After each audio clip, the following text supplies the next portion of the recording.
Big Liverpool updates today. Trent return boost, Nunez future in doubt, and a new Salah Heir emerging for all the latest Reds news and transfer updates.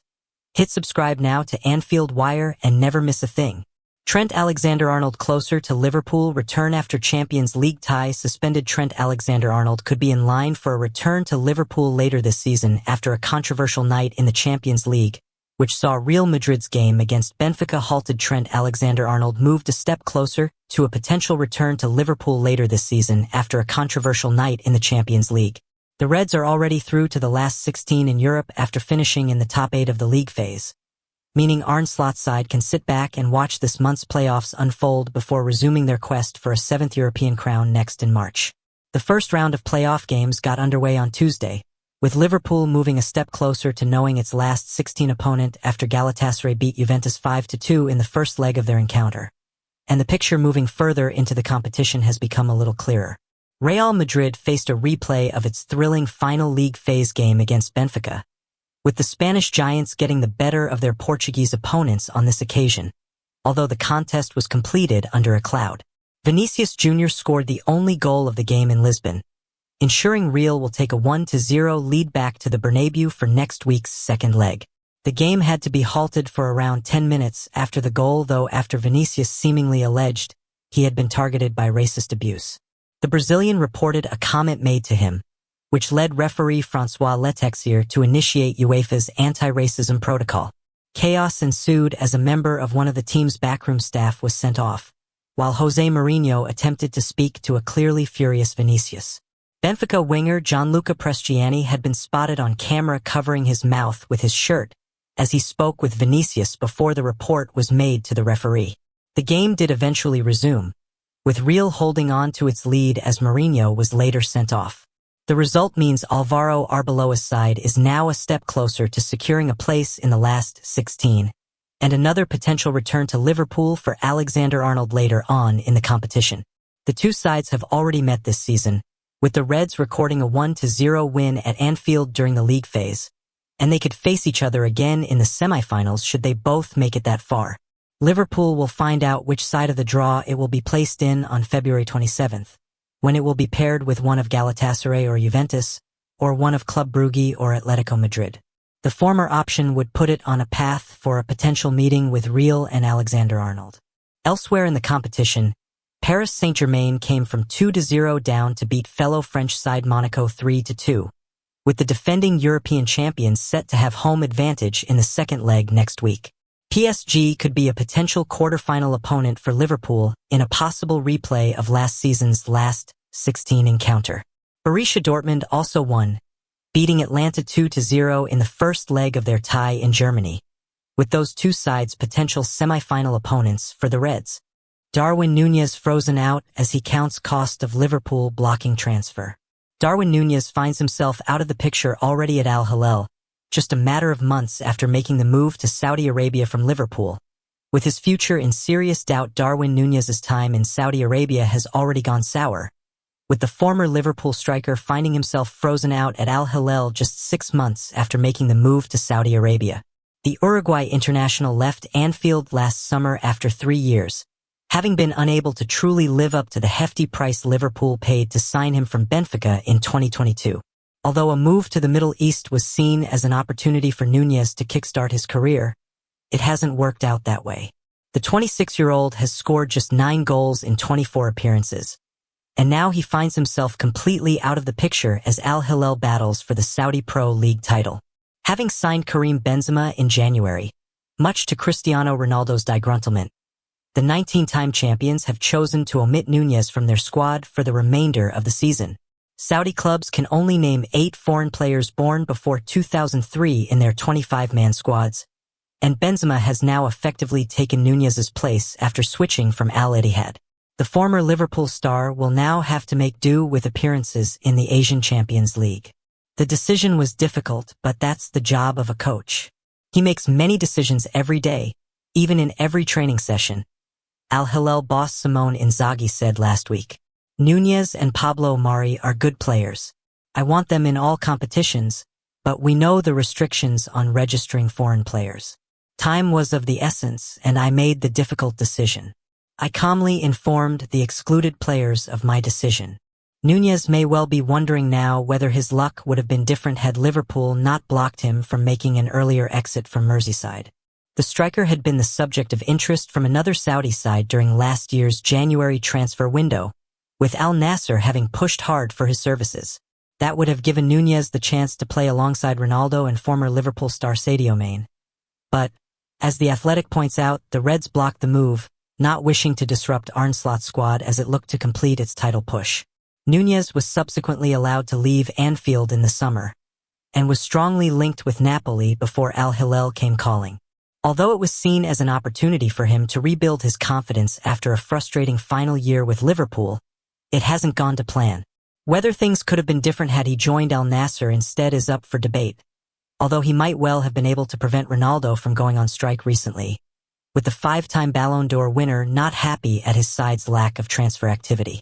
For now, though, Nunez can only wait until the summer for a potential switch and the chance to finally get his career back up and running. Alexis Mac Allister's warning from Star, who tried to cross Liverpool versus Man United divide. Manchester United are interested in signing Alexis Mac Allister, but one of his compatriots can offer some advice on crossing the divide between Liverpool and Old Trafford. Manchester United are targeting Liverpool's Alexis Mac Allister to become the first direct transfer between the clubs in more than 60 years. However, one of his Argentinian countrymen may be able to offer some useful advice on the idea. That's after Gabriel Heinze showed remorse over his conduct when he asked to leave Old Trafford for Anfield. The retired left-back was near the peak of his powers, but found himself jostling with Patrice Evra for the starting spot in Sir Alex Ferguson's side. As a result, Heinze demanded a move to bitter rivals Liverpool, who reportedly had an offer of £6.8 million rejected. The last player to move directly between the two nemeses was Phil Chisnall in 1964, and Ferguson was a particularly prominent proponent of the unwritten rule that the pair shouldn't conduct business. That likely went double in Heinze's case after the defender demanded such a move. Speaking on his situation at the time, however, he didn't give the impression he fully grasped the gravity of his actions. Make the mirror your first choice. Click here to activate or add us as preferred source in your Google search settings. My fight is for the freedom to negotiate with any club, Heinze told the Daily Mail in 2007. United never wanted me to leave for one of the big clubs, but this anti-Liverpool clause is incredible. However, his stance clearly softened over the years, and the Argentinian even went on to admit he regretted his behavior and how his Old Trafford exit came to pass. I don't have many regrets from my career as a footballer, but that episode with Ferguson has to be one of them, he said some years later when expressing his remorse. I'm impulsive and strong-willed, and this has got me into trouble at times, which was the case when I left United. I spent 3 years in Manchester and had some great moments, and I regret leaving the club a lot.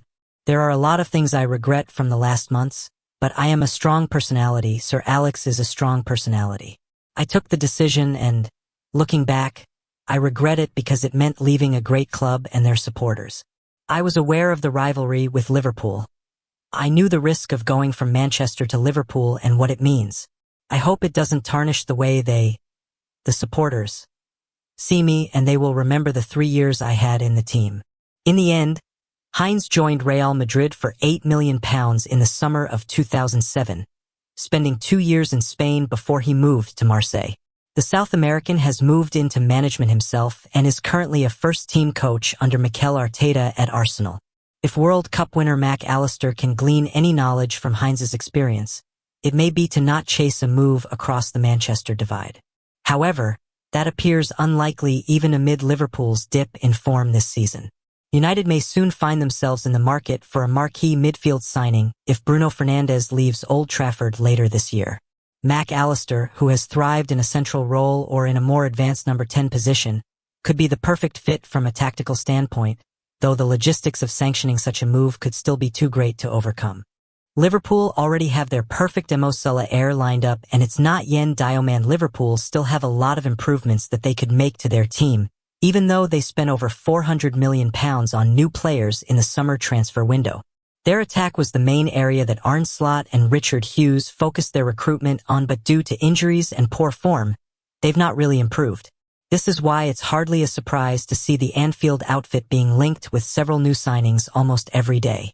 Fans seem to believe that the Reds' defense will be the next area of the pitch to have some new talent added to it, but over the last few days, rumors about Liverpool signing attackers have started to emerge.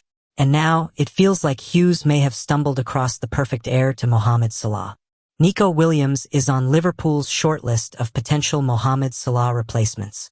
Although Salah's last outing against Brighton made it feel like he'd rolled back the years with his performance, it's clear that the Reds need to start forming a succession plan for the Egyptian king. His performances have been miles off the pace this season, and even though Slot tried to rectify this by benching the attacker, this caused a massive outburst from the former Chelsea ace and almost resulted in him exiting Anfield. Despite this, several attackers have been linked with an Anfield switch over the last weeks, but a fresh report from Team Talk has now claimed that Nico Williams is on their shortlist. The report states that Williams, Yan Diomande, Desire Dewey, and Bradley Barcola are all seen as potential Salah replacements now that there's no chance of them signing Alice. FSG have been doing extensive groundwork on potential replacements for the Egyptian king just in case he does end up leaving. Nico Williams would be a perfect signing for Liverpool this summer during the 2025-26 transfer window. Williams was one of the most sought-after attackers in the world. Bayern Munich and Barcelona both had firm interest in signing the Spaniard, with both clubs believing that he had what it took to improve their attacking lines. In the end, due to backlash from Athletic Club's fanbase, the 23-year-old ended up staying put as he signed a contract extension. Most fans thought that he'd continue to thrive with the La Liga outfit, but after 26 games, he's only contributed to 10 goals. Indeed, the groin injury he suffered at the start of the campaign likely had a lot to do with this, but in most of his outings this term, he's put in decent performances. The fact that he can play on both wings is also a major selling point, especially after the number of injuries that Liverpool have suffered this season. There are obviously still a couple of questions hanging over the head of the Spaniard, but if the Reds can agree a decent price for his transfer, he'd be an impressive signing. Trent Alexander-Arnold slams alleged racist abuse of Vinícius Júnior. Disgrace to football. Former Liverpool star Trent Alexander-Arnold has slammed the alleged racist abuse Vinícius Júnior suffered after Real Madrid's Champions League game against Benfica was suspended. Trent Alexander-Arnold hopes Vinícius Júnior will get justice after Real Madrid's game against Benfica was halted after the Brazilian was allegedly racially abused. Vinícius scored the only goal in Lisbon as Real claimed a 1-0 win in the first leg of its Champions League playoff encounter, putting it a step closer to place in the last 16 of the competition. The game, though, was overshadowed by the aftermath of the goal, with the game suspended for around 10 minutes after Vinícius reported a comment made to him, leading the referee to initiate UEFA's anti-racism protocol as chaos ensued between both sides. Benfica winger Gianluca Prestigiani had been spotted on camera covering his mouth with his shirt as he spoke with Vinícius before the report was made to the referee. Benfica boss Jose Mourinho attempted to speak to the Real winger in the aftermath, with Vinícius clearly left incensed with what he had heard, and his teammate has now backed him up. I can't comment too much on it because it's probably an ongoing investigation at this point, former Liverpool star Alexander-Arnold told Amazon Prime Video. But I think what's happened tonight is a disgrace to football. It's overshadowed a performance, especially after such an amazing goal. Vini's been subjected to this a few times throughout his career, and for it to happen tonight and ruin a night for us as a team is a disgrace. Like I said, it's a disgrace to football. There's no place in football or society. It's disgusting. He added, obviously, it's upsetting. We as people, we come here to do a job, we enjoy what we do, and when something like that happens, it ruins it, it takes the fun out of the game, and it ruins the night for all of us. We stick together as a team, as you saw out there tonight. We dug deep, we got the win. Most of all, I think we're all proud of the way we handled it in a hostile environment, the way the environment acted to it as well. It didn't affect us, and we dug deep, kept the clean sheet and got the win. Asked about Vinícius' response, Alexander-Arnold added, he wanted to carry on. He's got a very, very strong mentality. Like I said, he's been subjected to this a few times throughout his career and he's handled it excellently. But for it to carry on and for it to happen tonight, like I said, it's a disgrace to football. Hopefully there's justice involved in what happened. There's no place for it in football or society.